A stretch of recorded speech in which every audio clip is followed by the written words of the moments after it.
ang hinagiban. May maigsoon ang inay ang hinagiban, mga hinagiban na espirituhanon. Umuni ang atong tema karon mga igsoon, mga higala, atong isgutan kining hinagiban nga espirituhanon unsa man day kini siya.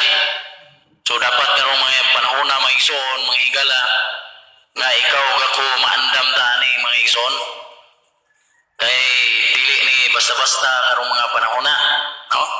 Mao ni nga mosugot na sumadili kinahanglan nato kining tun-an mga igsoon kung unsa man kining mga hinagiban nga espirituhanon. Mao ni nga ato ni pagasugdan may matanaw magmawa mga higala basta ang ato lang gibuhat para sa kayuhan ni sa tanan, no? Mao ni nga ang Ginoo ray bahala aning pulong sa Ginoo mga igsoon, mga higala nga basin diay sa ulay mga adlaw ganahan ta maminaw aning mga pulong sa Ginoo. Og dili na mo dugayon akong bagabasahon diri sa Efeso kapitulo 6 versikulo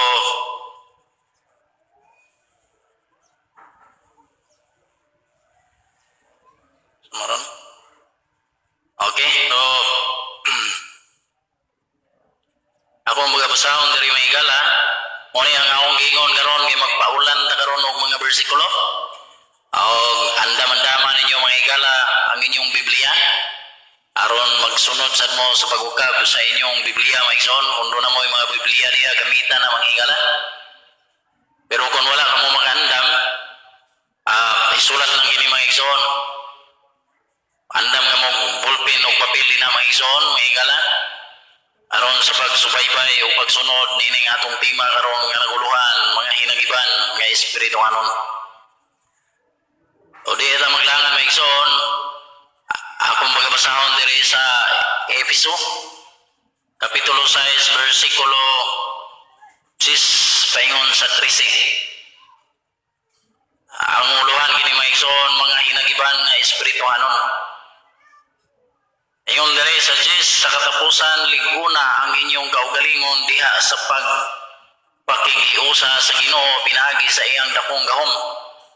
Ato ning paspasan mga igsoon no, sa batbat labi na kay daghan kayo ning mga bersikulo nga atong ipaulan karon mga igsoon. Gawing hinaot ko nga kamo paminaw makasulat nini, no? Kamo na lang review ani mga igsoon mga higala. Ayon diri isulob ninyo ang tanang kahimanan sa gubat nga gihatag sa Dios kaninyo aron makasukol kamo batok sa mga pagpanglimbong sa yawa, no?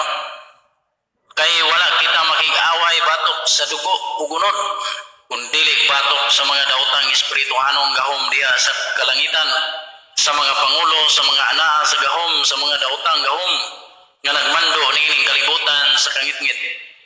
Busa dad-a ang tanang kahimanan sa gubat nga gikan sa Dios. Og ini abot unya sa daotang adlaw makasukol kamo sa inyong kaaway nga walay pagsibog o pag-asdang hangtod sa katapusan mga igsoon. Aging pagbadayon mga igsoon, magambot ha.